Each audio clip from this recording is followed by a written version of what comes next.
Good day everyone, my name is Julika Janus Humawan, and today I will discuss the concept of self-concept from our lesson about the self from the psychological perspective. First, what is self-concept? Self-concept is how a person understands and sees themselves. It includes the way we think about our personality, abilities, strengths, weaknesses, and characteristics. In simple words, self-concept answers the questions who am I? For example, I can describe myself as a student, a daughter, a friend, as someone who's still learning and improving. So these ideas that I have about myself are part of my self-concept. Why is self-concept important? Self-concept is important because the way we see ourselves can affect how we think, feel, and act.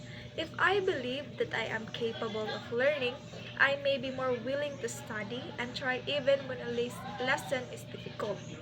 But if I always think that I am not good enough, I may become afraid to participate or try new things. This is why understanding ourselves is important. It allows us to recognize both our strengths and the areas that we still need to improve. So, how can we apply self concept to real life? As a student, I can apply self-concept to my studies.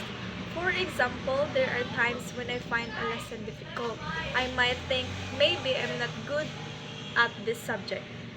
But instead of making that thought part of my identity, I can remind myself that having difficulty does not mean that I am incapable. It simply means that I still need to learn and practice. I can study the lessons again, ask questions, practice answering, and learn from my mistakes. Through these experiences, I can develop a more positive and realistic understanding of myself. For my personal reflection, the most challenging part of this topic is recognizing that the way I see myself is not always the complete picture. Sometimes I focus more on my weaknesses than on my strengths. When I make mistakes, I may remember the mistake more than the things I did correctly. To overcome this, I try to look at myself more fairly.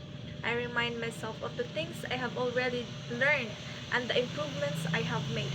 I also learned that I do not have to be perfect to have a positive self-concept. I can accept my weaknesses while continuing to work on them. In conclusion, self-concept is the way we understand and see ourselves. It is important because it can influence how we think, feel, and behave. So as a student, understanding my self-concept helps me recognize my strength, accept my weaknesses, and continue improving myself. For me, the most important lesson is that knowing who I am also helped me understand who I can become. Thank you for listening, and that's all.